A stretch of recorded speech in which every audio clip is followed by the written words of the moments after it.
Hello, welcome back. I have a very exciting comparison review to do today. It'll be pretty long. I'll probably release this video in two parts. There's a lot to it. I'm going to be comparing the Zodiac Super Sea Wolf, reference number Z09270. This is the orange and white one, the base model. It's not the Pro Diver, it's not the titanium one, it's not the Topper limited edition orange. It's the base model, basically. And the Christopher Ward C63 Aquitaine automatic in white sand and green. Two really cool watches. I think that they're similar in some ways. They're both heritage divers. They're both inspired by, this is inspired by the Blanc Pond 50 Fathoms. This is inspired by their late 60s dive watch references.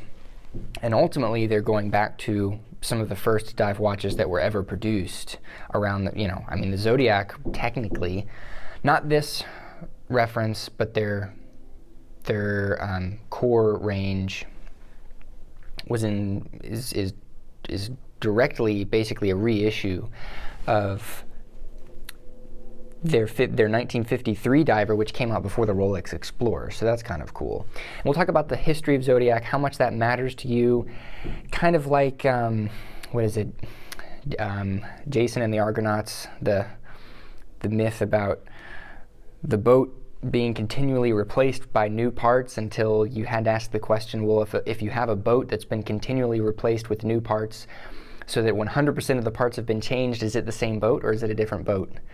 That's kind of what you're dealing with Zodiac, because it's been bought and sold several times. Is it the same company that it was? Is there a continuity of product? I don't know. Or is it a different company? It's owned by the Fossil Group now, and they've put out watches that are cool, but could you say that they have anything in common with the old Zodiac watches? So ultimately, I think what's more important is just assessing the product that we have before us instead of trying to determine the heritage or the expectation that there would be quality, and just kind of live with them.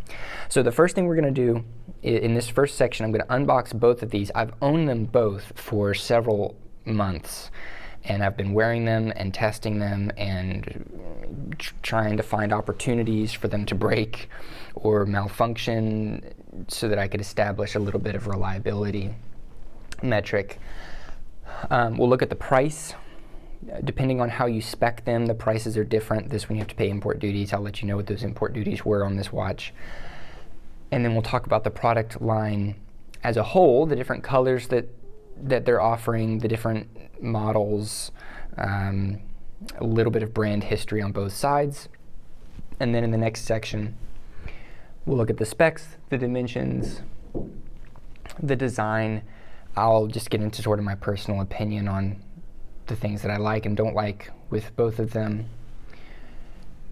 And then we'll talk about which one is a better value. And I think that's a complex question. Certainly, on the face of it, the Christopher Ward is a better value in terms of price for what you get specs-wise or fit and finish-wise, but the Zodiac just has a sort of X factor about it that it's just really cool. So, all right, we will do this one first. So, this is more or less what it came in. I think I might be missing, I'm missing some stickers and stuff, but you have a very basic black box. There's some old tag stuff. Okay, so you've got that. You have another black box with another black box inside. This will have the little worksheet. And here's where we start to run into problems. Okay, black box within a black box. And we have another black box. And this broke. So that's annoying. I probably opened this box 4 times since I bought the watch, and on the 3rd time or 4th time, it broke. So it had a cool mechanism to it. Let me adjust my camera. It had a cool little mechanism to it, but alas, no more.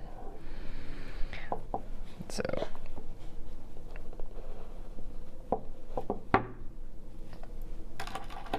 got a cool thing here, you know. So there you go. That's basically it. Okay, out of the way. There's the watch. I'm going to set the watch aside. And we'll look at the presentation and packaging of the Christopher Ward, which is better. Okay.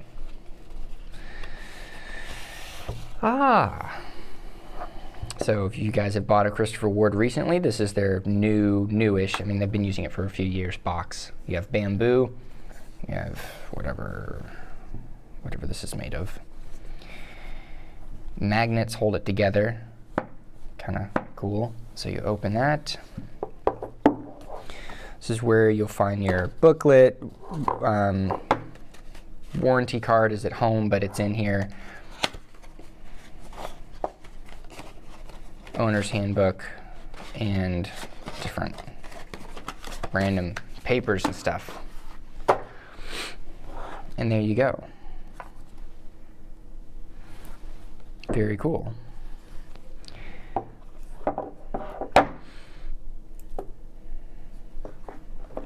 And that's all there is to it. And there's the watch. Pretty cool. So it just kind of sits in there. So the presentation is much better. I mean, this is made out of bamboo. You know, it's just a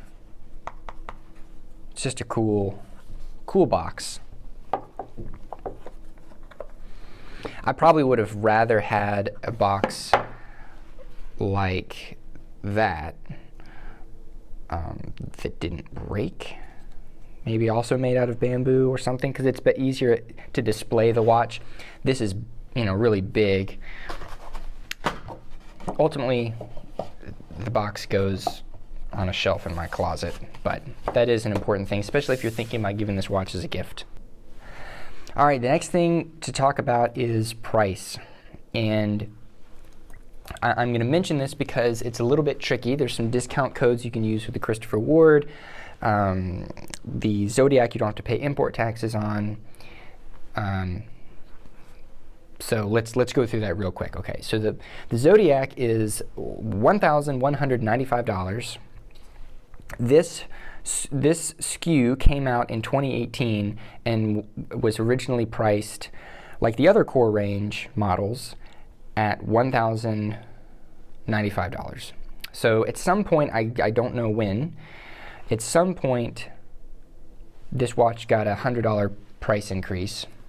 Understandable, I guess. That is on a rubber strap. Let me actually grab that real quick. Okay, so the watch comes on this strap at $1,200, basically. Maybe you can find a discount code, a coupon.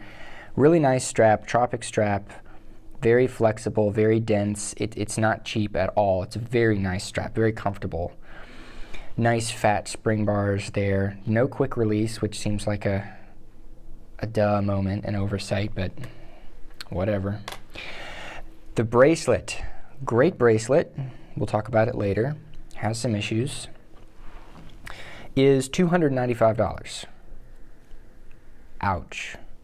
Right, that is a kick in the you-know-whats, because this is not a $300 bracelet. It is nice. It's got some tricks up its sleeve. You've probably heard about this, right? It does this. That's kind of cool. But so you were looking at a total price of $1,490 for this watch.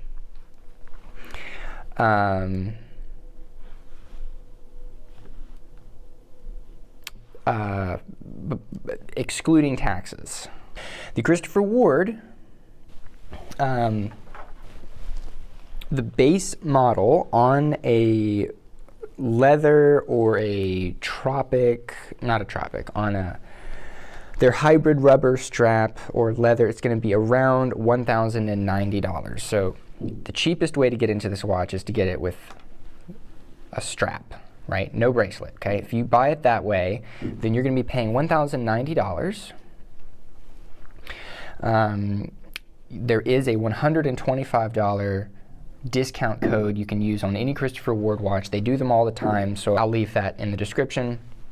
And that takes $125 off whatever watch purchase you make. So that would work with cheaper watches, and therefore the percentage off would be greater. If you buy it base model with the discount, then you were looking at $965 before customs. Customs for this watch, the way I bought it, was around $97. I assume it's the customs is a percentage, not a flat rate, so it would be a little bit less than $97 if you bought it for $965.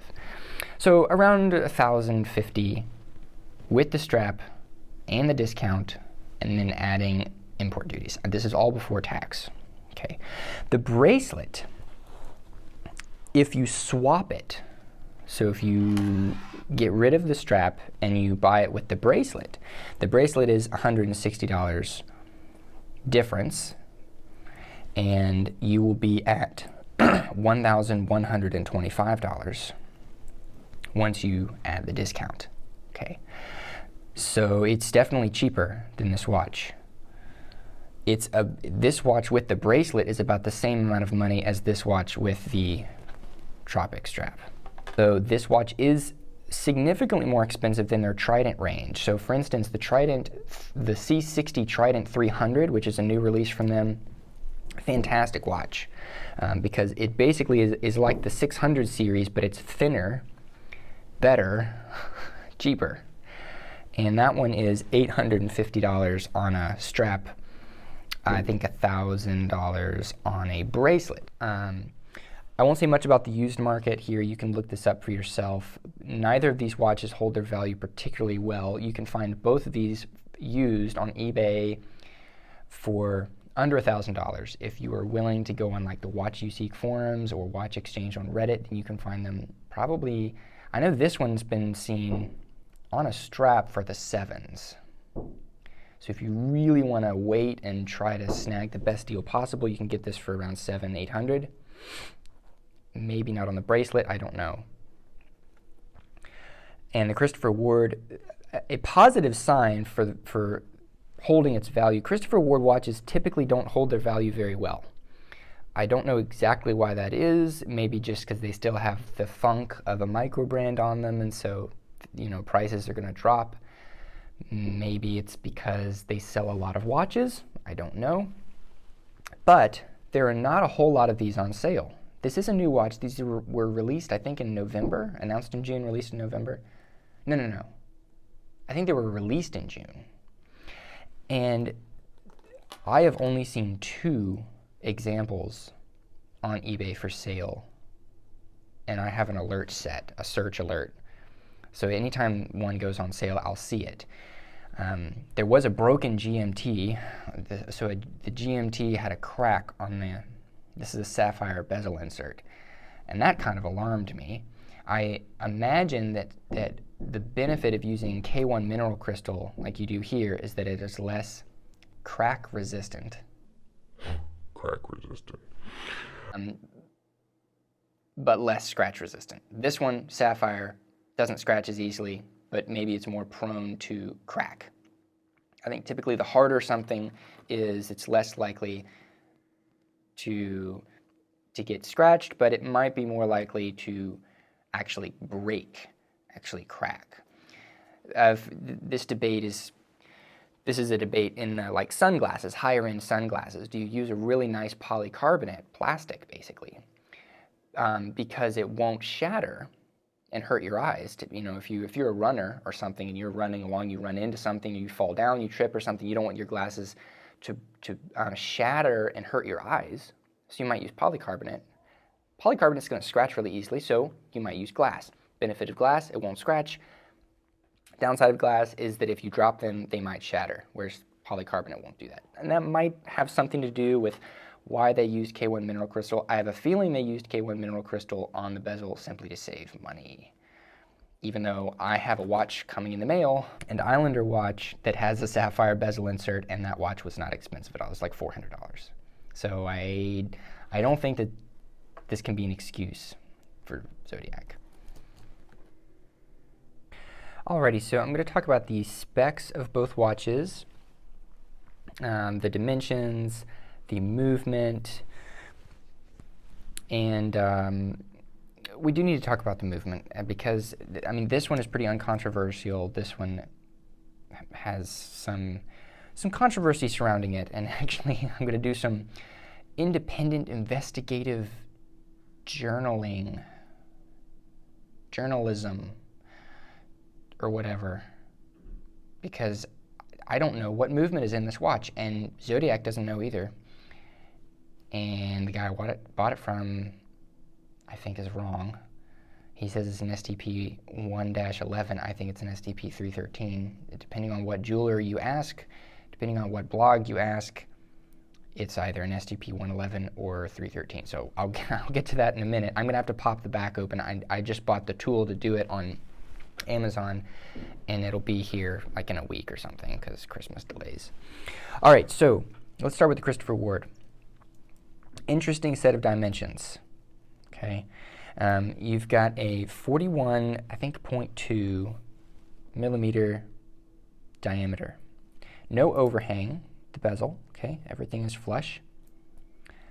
22 millimeter lug width, which, I mean, I really honestly want your opinion. As you're looking at this watch, I think it should have been 20.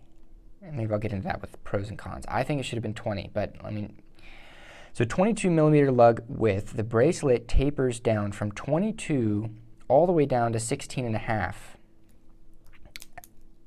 at the clasp. That's a lot of taper, and especially because I have such a small wrist, if you look at this bracelet, I mean, that's a lot of taper in a short span.